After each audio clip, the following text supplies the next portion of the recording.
আরাফাতকে আটক নিয়ে দুমড়োজাল, যা জানালো আইনশৃঙ্খলা বাহিনী। আমি এখন রয়েছি দ্য ডেইলি ক্যাম্পাসের ওয়েবসাইটে। খবরটা প্রকাশিত হয়েছে আজকে ২৮ আগস্ট ২০২৪, ৯টা ২১ AM। সঙ্গে থাকুন, বিস্তারিত জানাচ্ছি।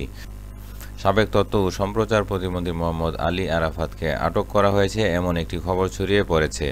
তবে আইনশৃঙ্খলা বাহিনীর দায়িত্বশীল কেউ তার আটকের সত্যতা নিশ্চিত করেনি। ফলে আটকের বিষয়টি নিয়ে দুমড়োজালের সৃষ্টি হয়েছে।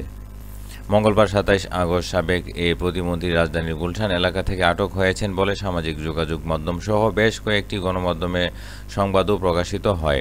সে সময় ঢাকা মহানগর গোয়েন্দা পুলিশের এক কর্মকর্তার নাম প্রকাশ না করার শর্তে আটকের তথ্য জানান। এ বিষয়ে জানতে যোগাযোগ করা হলে Dhaka metropolitan police DMP media বিভাগের অতিরিক্ত উপকমিশনার ওবায়দুর রহমান গণমাধ্যমকে জানান, তাদের কাছে মোহাম্মদ আলী আরাফাতকে আটকের কোনো তথ্য নেই। ডিবিতে খোঁজ নিয়েছিলেন, সেখানেও আটকের কোনো তথ্য মেলেনি। এ বিষয়ে ডিএমপির যুগ্ম কমিশনার ডিবি উত্তর মোহাম্মদ রবিউল হোসেন ভূঁইয়া বলেন, ডিবি পুলিশের পক্ষ থেকে সাবেক তথ্য ও সম্প্রচার প্রতিমন্ত্রী আরাফাতকে আটক করা হয়নি। ডিএমপির মিডিয়া অ্যান্ড পাবলিক রিলেশনস বিভাগের উপকমিশনার ডিসি ফারুক হোসেন বলেন, এখন পর্যন্ত তাকে আটকের কোনো তথ্য আমাদের কাছে নেই। এমন খবরের সত্যতা জানতে যোগাযোগ করা হলে ডিএমপি কমিশনার মোহাম্মদ মাইনুল হাসানও আটকের বিষয়টি স্বীকার করেননি। র্যাপিড অ্যাকশন ব্যাটালিয়ন র্যাব পক্ষ থেকেও আলী আরাফাতকে আটকের কোনো তথ্য পাওয়া যায়নি। সপ্তাহ দুয়েক আগে মোহাম্মদ এ আরাফাত ও তার স্ত্রী শারমিন মুস্তারির ব্যাংক অ্যাকাউন্ট জব্দ করতে সব ব্যাংককে নির্দেশ দেয় Bangladesh financial intelligence unit BFIEU।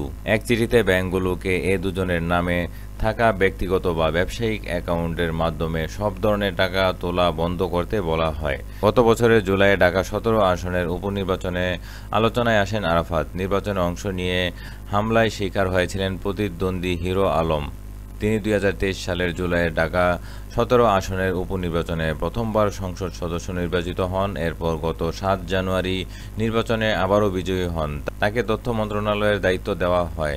গত ৫ আগস্ট শেখ হাসিনা সরকার পতনের পর আওয়ামী লীগের অন্য নেতাকর্মীর মতো আরাফাতও পলাতক। কোটা সংস্কার আন্দোলন চলাকালে কবি নজরুল সরকারি কলেজের শিক্ষার্থী তাহিদুল ইসলাম নিহতের ঘটনার করা মামলায় তাকে আসামি করা হয়েছে। সাবেক প্রধানমন্ত্রী শেখ হাসিনা সহ আরও ৪৬ জন ওই মামলার আসামি। এটি ছাড়াও আরও কয়েকটি মামলার আসামি আরাফাত দীর্ঘদিন ধরে আওয়ামী লীগের হয়ে বিভিন্ন টেলিভিশন টক শোতে আলোচনা করতেন। এভাবেই তিনি পরিচিত মুখ হয়ে ওঠেন। ২০২২ সালের ডিসেম্বরে তিনি দলটির কেন্দ্রীয় কার্যনির্বাহী কমিটির সদস্য হন। এরপর থেকে তিনি দলের বুদ্ধিবৃত্তিক নানা কাজে যুক্ত ছিলেন। এই ছিল সংবাদ। পরবর্তী আপডেট পেতে চ্যানেলটি সাবস্ক্রাইব করে সঙ্গে থাকুন। বিদায় নিচ্ছি। আল্লাহ হাফেজ।